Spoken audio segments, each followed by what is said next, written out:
Welcome into OutKick the show. I'm your fearless leader, Clay Travis. I hope all of you are having fantastic Fridays, wherever you may be across this great country or around the world. We have got a lot to dive into as we are 2 days away from the AFC and the NFC championship games. Alyssa Milano wants you to pay for her family, for her son and his friends to be able to go to Cooperstown, New York on a travel ball trip. I will react. Leah Thomas suing to make the Olympic team. Belichick, is his coaching career over? Saban gets hit by a wave, retirement potentially for the GOAT in college and the NFL simultaneously, plus Lions 49ers, Chief Ravens, and some picks. Heads up, I already gave you the picks on these. But I will start off with the NFC and the AFC championship game. Chiefs on the road at the Ravens. Chiefs are plus 3.5. I like the Chiefs here. Why?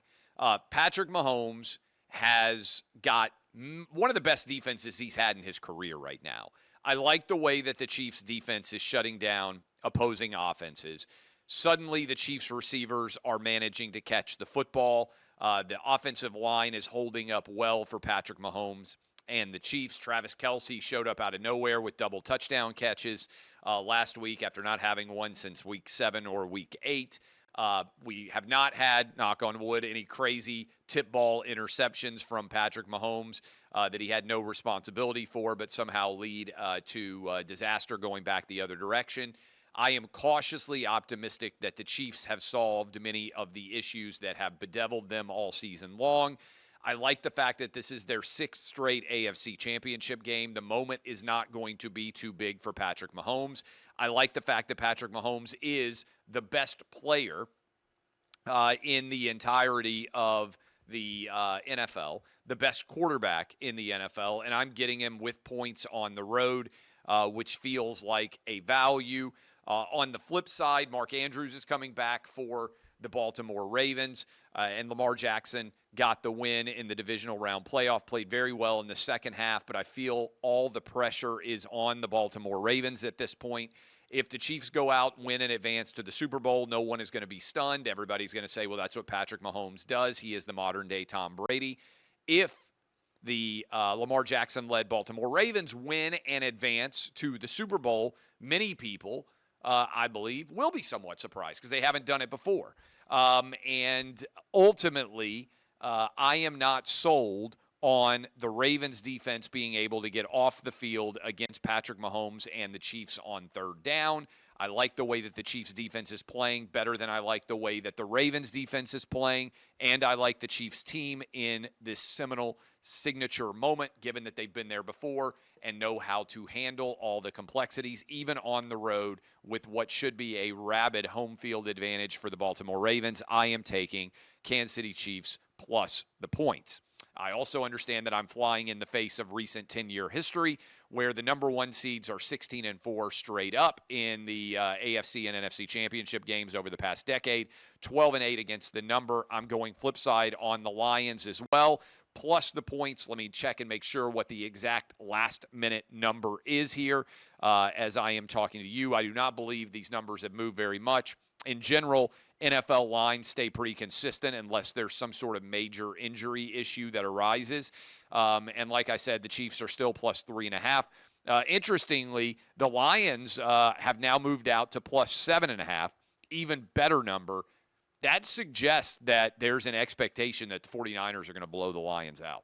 Because I bet a lot of you are, like me, coming in on the Lions here, the fact that the number is continuing to tick up and has now moved over the key number of a full touchdown. I would take the Lions plus 7.5. I already took them plus 7 against the 49ers.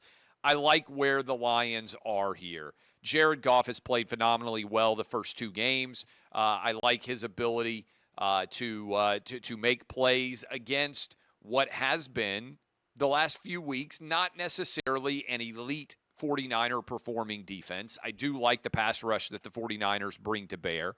But I like Jared Goff and his ability to make plays. I also, with the issue that Deebo Samuel has health-wise on the side of the ball for the 49ers, 49ers aren't that explosive without Deebo Samuel. Now, I know Ayuk has the ability to get down the field. Jawan Jennings can make plays. Kittle has been able to perform and get down the field as well. But Deebo, to me, is sort of the engine that can make that offense go. He can take a 15-yard slant route, deep slant, turn it into a touchdown. He can take a little out, turn it into a touchdown. Deebo is super explosive, can get open at all different fields. Plus, you can run the football with him occasionally to be able to get first downs.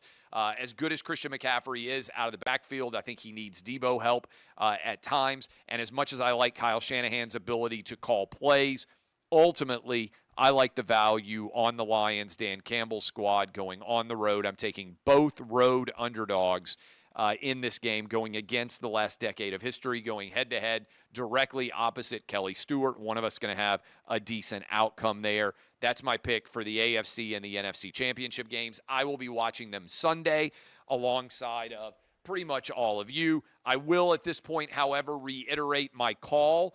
Put one of these games on Saturday. Put the other one on Sunday. Feels like a no-brainer to me. I don't know why we can't make that happen and allow everybody to not have to sit for 7.5 or 8 hours straight and just be able to watch one game on each day. Tying in with the NFL, more announcements about head coaches, unless something has changed while I am talking to you. Seahawks and the Commanders both still have openings. The other 5 NFL head coaching openings have been filled.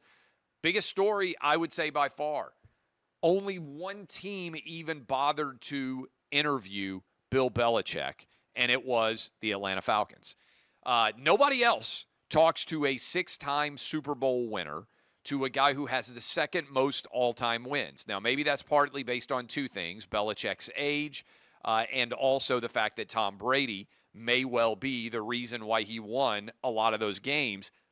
Still staggering to me. Still staggering to me that, for instance, the Falcons would go with Raheem Morris, who has a losing record in 4 years as a head coach in the NFL. Not as successful on the defensive side of the ball as Belichick has been historically. And they still don't have a quarterback.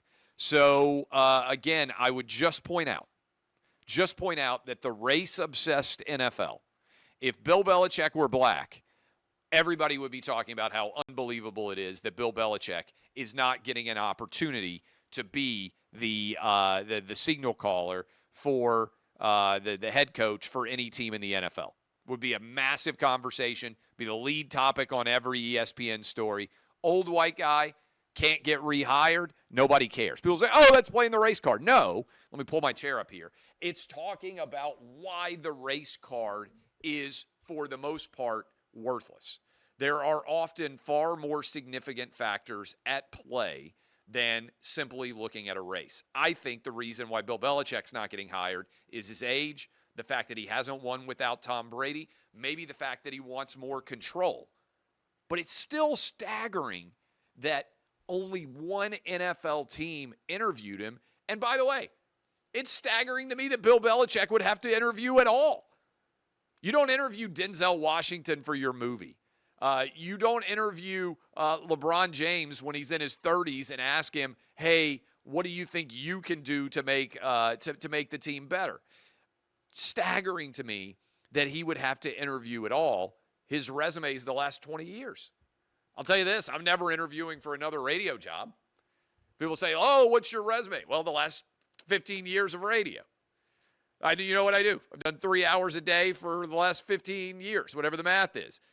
You can like it, you can not like it. There's ample evidence of what I do when I sit down in front of a mic.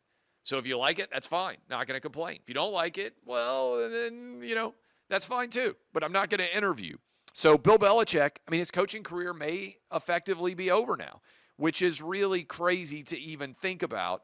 And to me, staggering to contemplate that with the second most wins of all time, I think Don Shula's number one. Crew, correct me on that if I'm wrong, but I think Don Shula has the most NFL wins of all time, and Belichick was very close. But maybe Don Shula is going to remain the winningest NFL coach of all time and never going to be surpassed because I'm not sure Belichick's ever going to coach another game as a head coach. And why would he not, if he's going to sit out this year and you have concerns about him at the age of 73, why would he be more marketable after sitting out a year than he is now? That doesn't add up to me at all. But remember, there are 4 different NFL coaches that were hired this year who have never been head coaches before. One of them, Raheem Morris, has been a head coach before and failed. The NFL would rather hire 4 different guys who have never coached before in the NFL and one guy who has failed at a pretty high level than they would the second most successful coach of all time, a guy who has won 6 Super Bowls, his 17 division titles, and has been in as many big games and as many big situations as anybody over the last 30 years. I just think it's a very intriguing concept that he's potentially going to ride off into the sunset this way. Leah Thomas is now suing, arguing that Leah, she, he, whatever you want to call him or her, should be able to compete as a woman at the Olympics on the United States women's swim team. So for everybody out there who's, I don't know why you talk about this. This never becomes an issue. Okay, the Olympics, kind of a big deal. Anybody dispute that? Olympics, really a big deal. Okay? It is a monstrously important. People pay billions of dollars for the television rights. NBC Sports puts them all on. And swimming is a huge focus, right? A lot of people out there, Michael Phelps. A lot of people out there, Katie Ledecky. Historically, swimmers are among the most famous of all Olympic athletes. And we spend a lot of time on television watching all of these swim competitions. Well, if Leah Thomas got her way, this man would now be competing against all the best female swimmers in the world, potentially winning a gold medal as a dude with a penis, wearing it, I guess, somehow tucked in the bathing suit, trying to be a champion of women's athletics. This is absolutely bonkers. There is no way. I'm going to pull my chair up again. By the way, I need a new chair.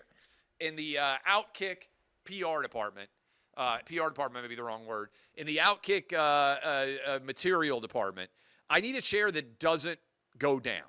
I don't know why you should be able to adjust your chair height and then for it to slowly decline over the course of time when you sit there. The point of having a chair that adjusts height is that it should stay there. I want a chair that doesn't adjust. That doesn't adjust beyond where I want it to go. But the idea that Leah Thomas can just adjust her gender, can just snap her fingers and say, I'm a dude, snap her fingers, say, I'm a chick, and that she or he or whatever you want to call Leah would decide that it is appropriate to win a women's gold medal or even compete with one and to compete to win one and to sue to try to make this happen is, I think, absolutely absurd, ridiculous, insane, and it should be called out as such. How many people will do that in the world of sports media? I bet OutKick is almost the only outlet, if not the only outlet, that will even say how ridiculous this is in the world of sports. Everybody agrees with us, by the way. The more sports you have ever played, the more you agree with us. White, black, Asian, Hispanic, gay, straight, male, female. The idea of allowing a full-grown dude to pretend to be a chick and go win a women's medal at the Olympics in swimming is crazy. That is where we are. That is where the far left wing in this country will make arguments for. All right, Alyssa Milano. Full disclosure. I used to have a crush on Alyssa Milano back in the day when she was on Who's the Boss. I used to watch that show back in 1986 or whatever it was in the 80s with Tony Danza. And Alyssa Milano was the daughter on that show, and I had a crush on her when I was 7, 8, 9 years old. Now, I think that Alyssa Milano has lost her mind. I have no idea what she was like back then. But I saw this on social media, and I couldn't believe it was real. Alyssa Milano posted a GoFundMe to pay for her son's 12-year-old baseball team to be able to go to Cooperstown, New York, and compete in a travel baseball tournament in Cooperstown, New York, which is where the Major League Baseball Hall of Fame is. Now, I am particularly well-versed in this because some of you may remember last summer I went to Cooperstown, New York with my 12-year-old and his travel baseball team so they could compete in Cooperstown. And it was an awesome trip. I stayed up there for like a week.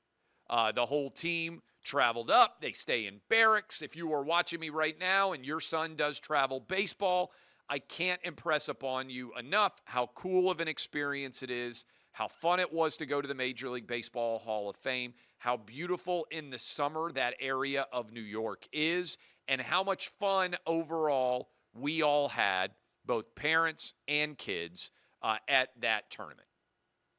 Also, wasn't cheap. Nothing my kids do seems to be cheap.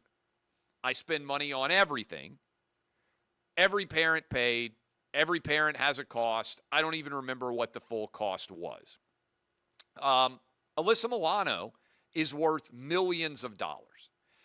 If I last summer had gone on social media and I had posted, hey, will you pay for my son's travel baseball team to go to Cooperstown, New York, I would have been beyond ashamed to even post that link. Because if people on our team needed help paying, then I would think it was the responsibility of everybody affiliated with the team and or the kids themselves. Hey, let's do a car wash. Let's do a fundraiser. Let's find some way where the boys can raise money to help defray the costs associated with this trip.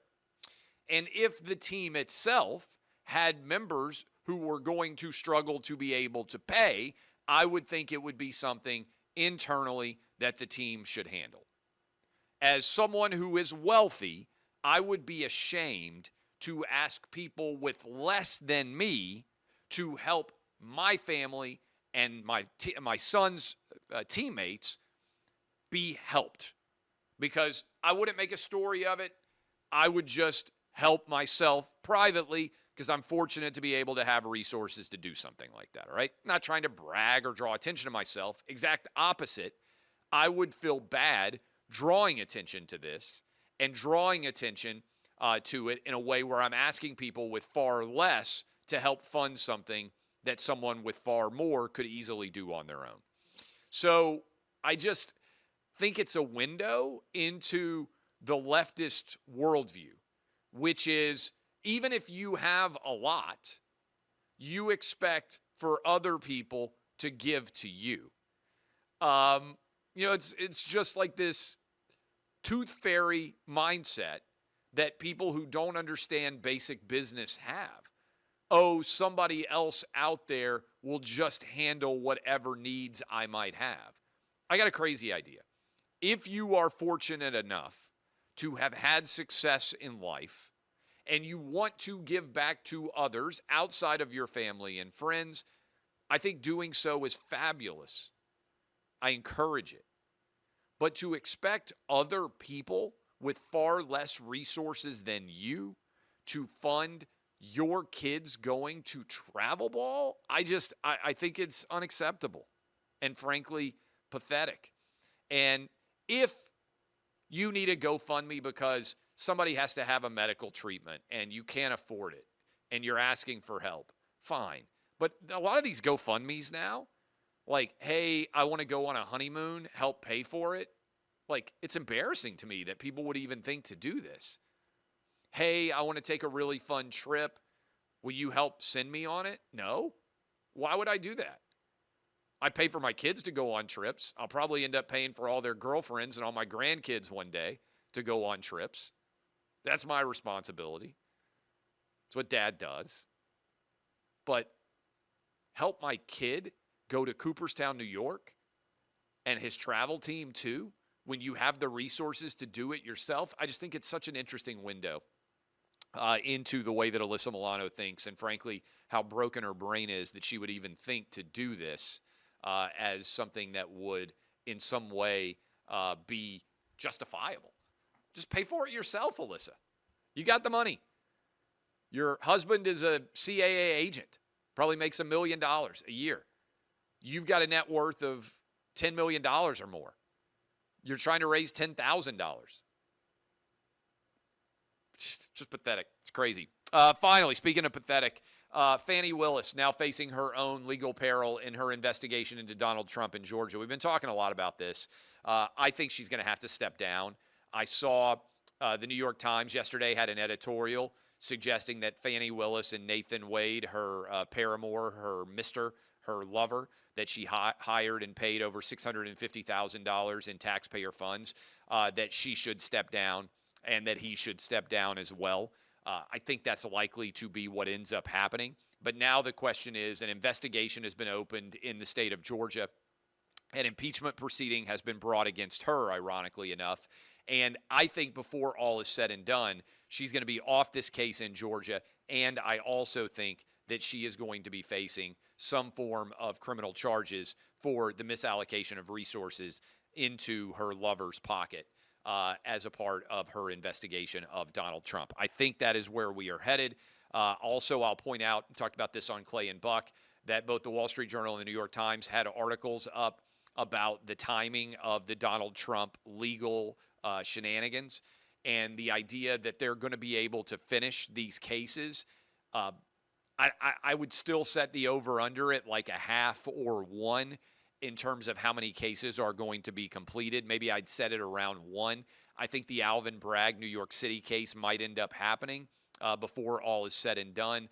But I think the odds that somehow Trump is going to get knocked out or get put in prison or there's going to be some sort of result that is super incriminating for him before November and the election, a little bit over 9 months away from now, I do not think is very likely to happen as we move closer and closer to the election in 2024. All right, enjoy the games this weekend. I'll be down in South Florida for one day tomorrow, then headed back down to South Florida next week. But we'll have shows Monday and Tuesday. Shouldn't impact things. We'll react on Monday, certainly to the NFC and the AFC championship game, and then whatever other chaos and insanity happens over the course of the weekend. Appreciate all of you. By the way, Prize Picks, I talked about this on Clay and Buck as well. If you want individual picks on performance from athletes, I've got the over on Justin Tucker field goals. I've got the over on George Kittle yards receiving, the under on Patrick Mahomes rushing yards, and Travis Kelce on less than 62.5 yards receiving. I don't think he's going to have that big of a game. If we hit on all four of those, then we'll have a 10-1 payoff. 2 weeks ago at Prize Picks, we got a 10-1 payoff. This past week, we got a 2.5-1 payout. We hit on 3 out of these 4. So we'll see if we can make it 3 straight weeks. PrizePicks.com/Clay is where you can go sign up there, and they'll match the first $100. PrizePicks.com/Clay. All right, appreciate all of you. DBAP unless you need to SBAP. This has been OutKick, the show.